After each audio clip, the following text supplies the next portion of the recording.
I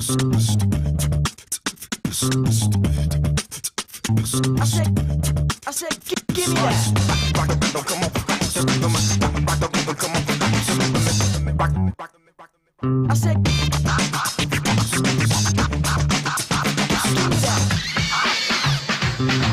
Rock the rhythm, come on.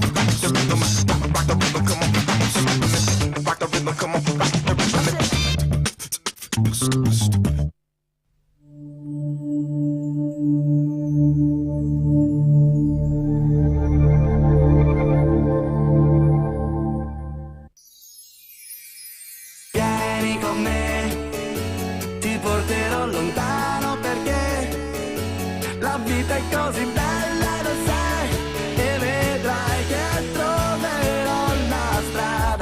Stare insieme a te.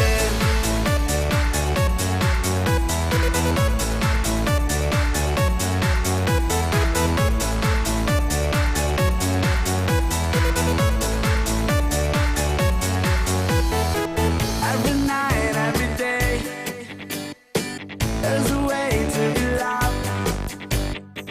And when the sun becomes, I feel you in my mind.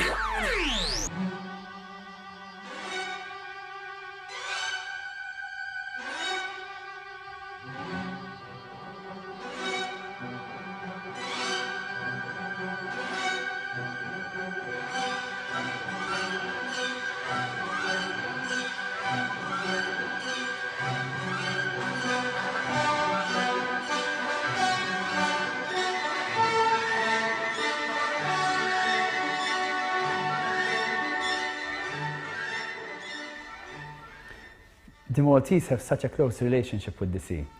It's part of our history, it's that element which gives us a sense of space looking outwards. And in this program, this is the very experience we'd like to go through. We're going to go underwater for a different perspective. We're going to look at what surrounds the water, the part it played in our history, and the colors it conveys.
We went to the harbor.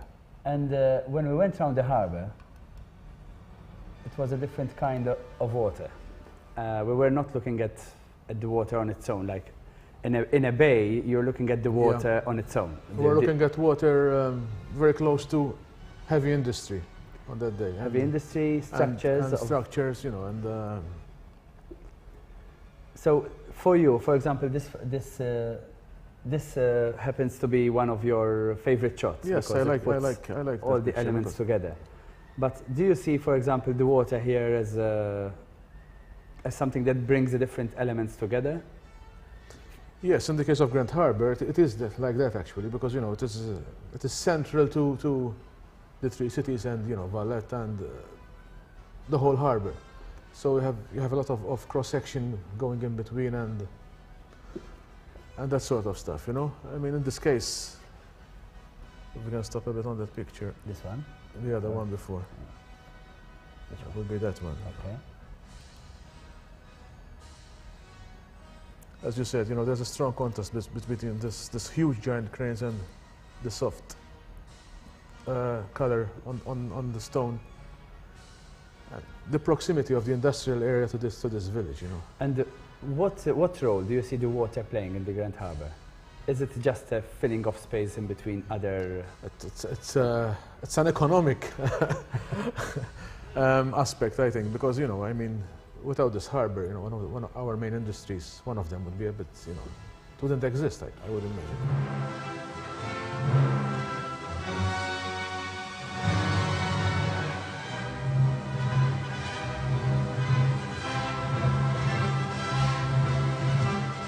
You can't speak of Malta without mentioning the sea.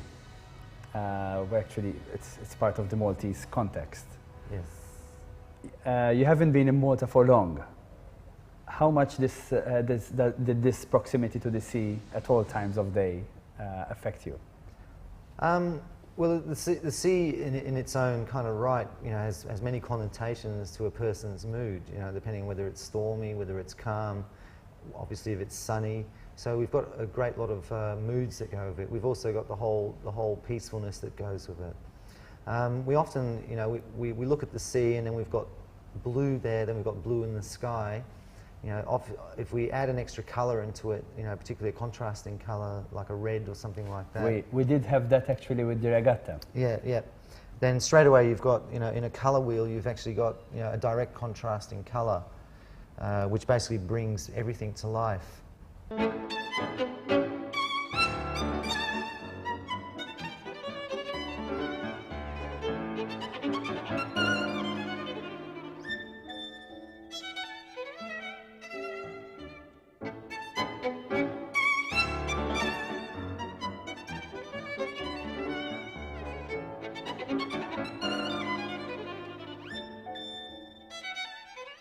How much have you started to experience the proximity between Maltese history and the sea?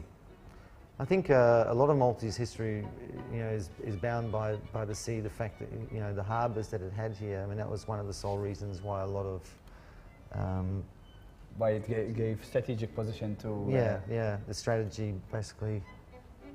But it's not all. It's history, but now we have the historical relics all around our harbours, for example.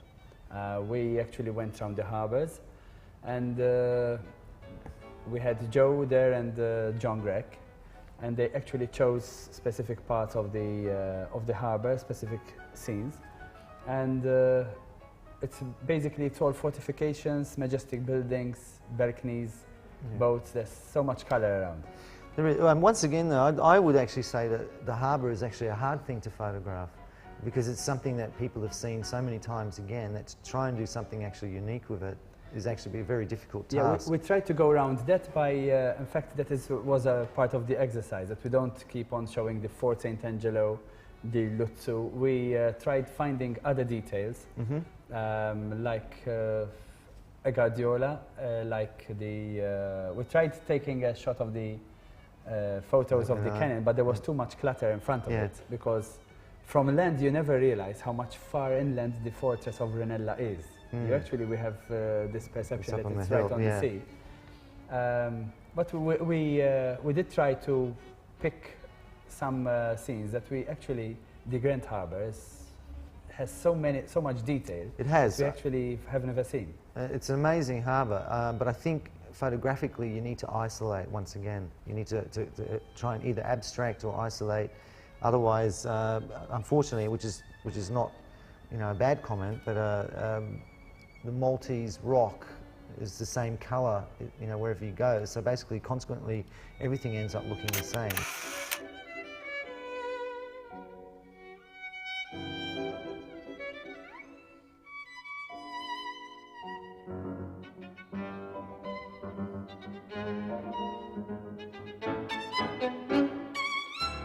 Yeah, well, I mean, I've been shooting, I would say, yachting and underwater photography for the past 15 years.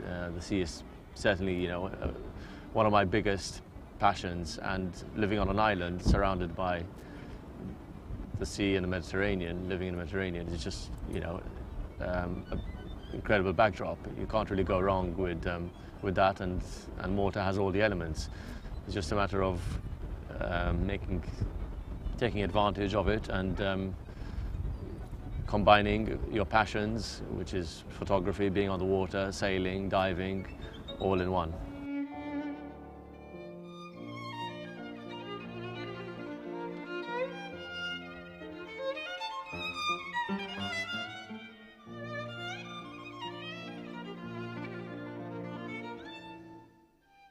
Yeah, well, actually, this was a coastal race, the Middle Sea races, and the start of the Middle Sea races in a couple of days' time. At a great, obviously, yachting event, which starts from Malta, goes all the way around Sicily, anti-clockwise, and the islands. Malta, you know, is an incredible backdrop for it, for shooting the start. And before the actual race, there are a couple of coastal races, which this was one of.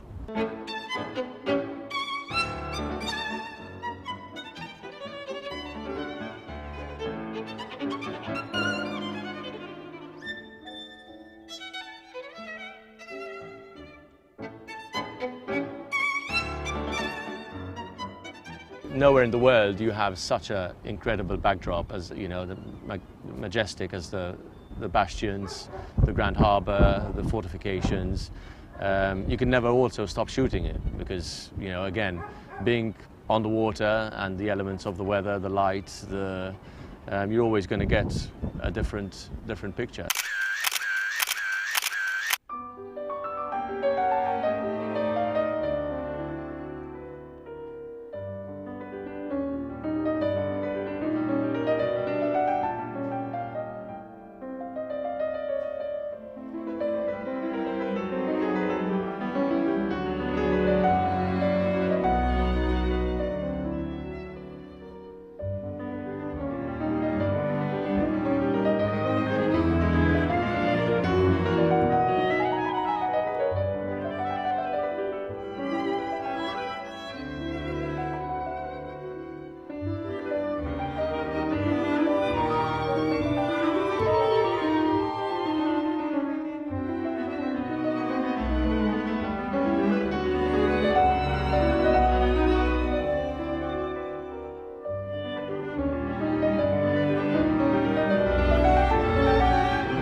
Shooting from a boat presents the photographer with a unique occasion in the sense that you have an interplay of light on the various planes that the bastions and the buildings in the Malta stone provide.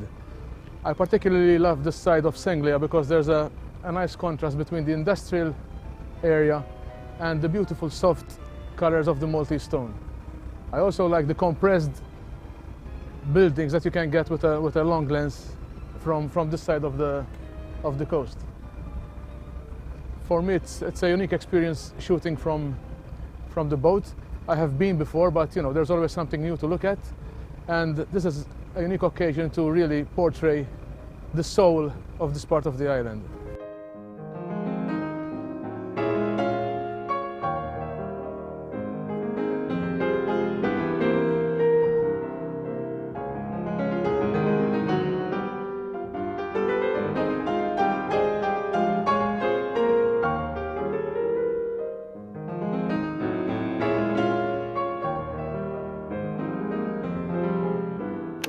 How much do you think the sea is a subject, and how much is it a backdrop for someone featuring Malta in a photo? It's actually both. I think it's very important. I mean, one of our main selling points as an island is our sea and our sky, blue skies, you know, and the good weather. So definitely you're going to feature. Everybody likes to see a blue sea or an emerald sea. So that is the main feature. The sea by itself can be also the main subject of your pictures. It doesn't have to be only a backdrop. You can create so much with water because it's a liquid element. It's a different type of element which is always moving. It catches the light in different ways. it has its own moods. I mean, the fury of a storm is much different than the calm sea at sunset. So you've got a lot of scope with water and with sea.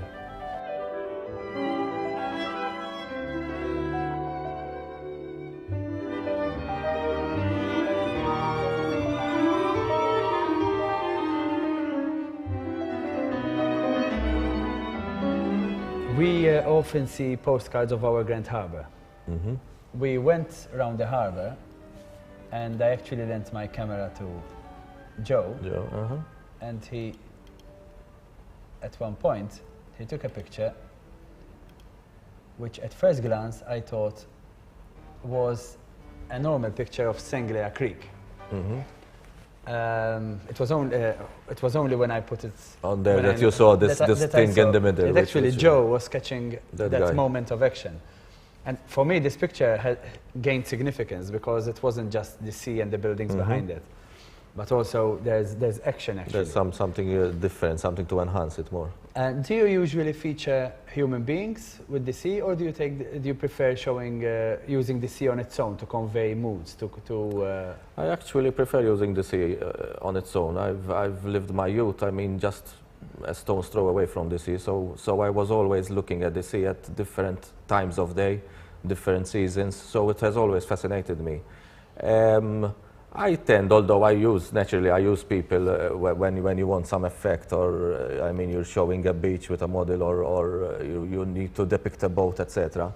But for me, I really feel attracted to picturing the sea by itself, just for its sake, because it can show so many different moods. I mean, it's an object which isn't sort of alive in brackets, but it's actually alive in my mind. So you can really create so much with it.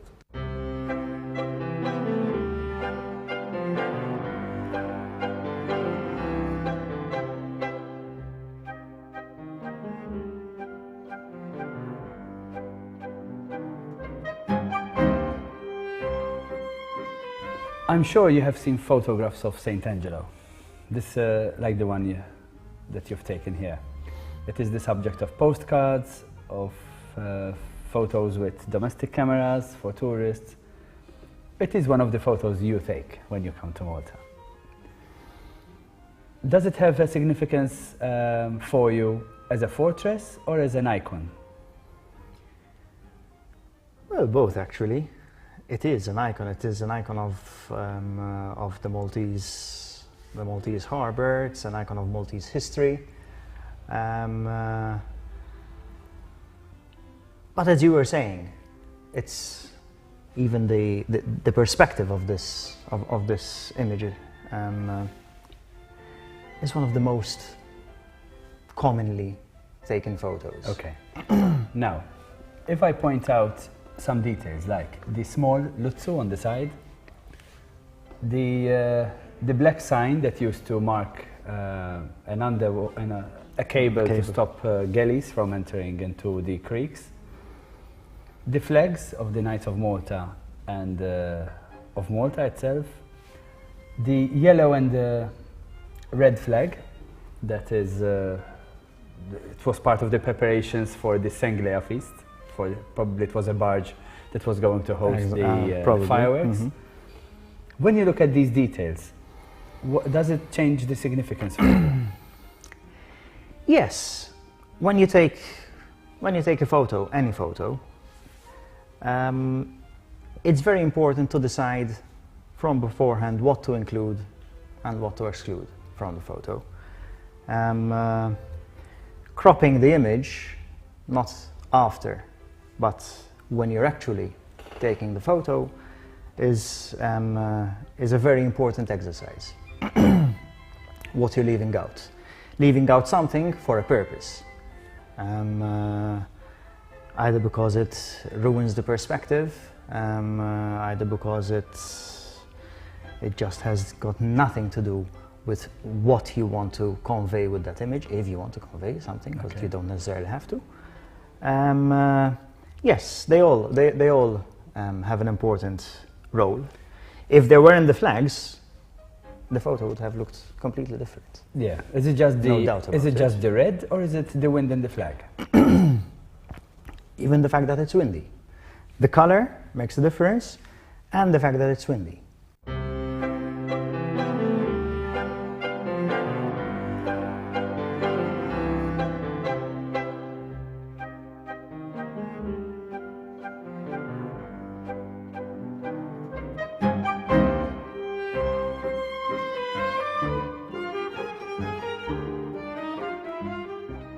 This part of Valletta, in my opinion, is extremely photogenic.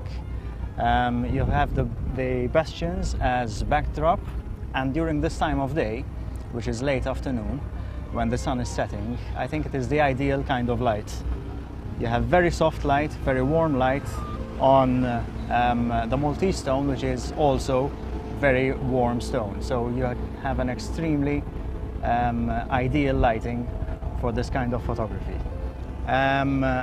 Also, in this kind of backdrop, you have a steeple and a dome, which is, I find them very, very important for this kind of photography.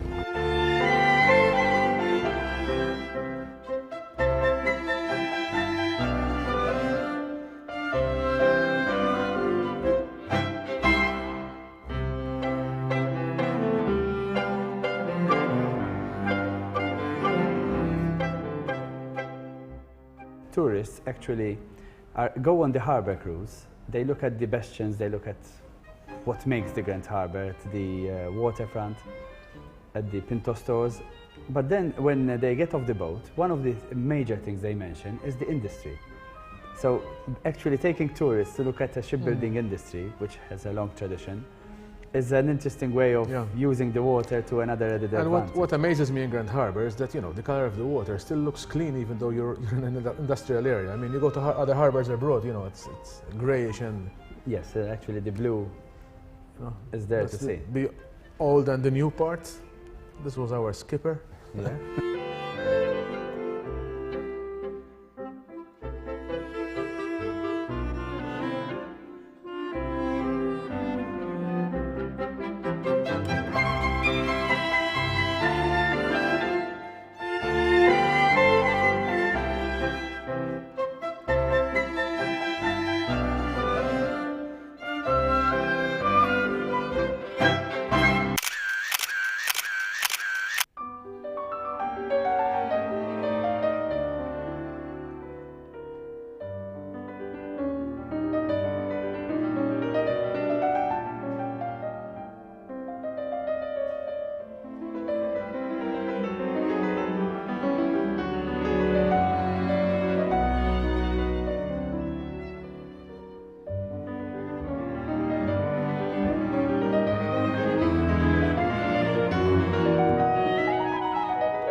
Diving in Malta is spectacular in a different way. In comparison, I would say, to tropical locations or destinations. What's very unique and very special about diving in Malta is mainly, I would say, very good visibility. Most places have, you know, sort of very good visibility. Very interesting topography, all the different rock formations, some great caves. And now, you know, there are a number of wrecks which sort of are scattered and have been scuttled around Maltese islands over the past, I would say, from Second World War onwards. There are a lot of good wrecks which makes diving sort of more interesting. So, all in all, I would say that's what the main attraction. Plus the water temperature, good general water temperature.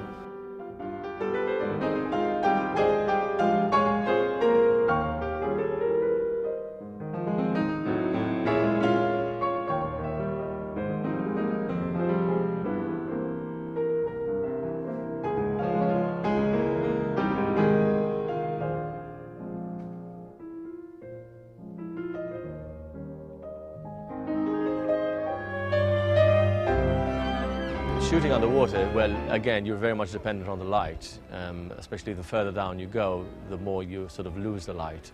And it's, again, working with your subject, whether you're shooting sort of a wreck or whether you're shooting divers or just the topography.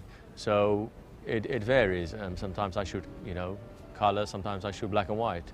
And sometimes, you know, you find the unexpected, and more often than not you have the wrong lens, and so it's a huge challenge. Underwater photography is very, very challenging. I think if you don't have a good sense of humor, don't bother taking it up, because yeah, I mean, it is fantastic, but it's enormously challenging.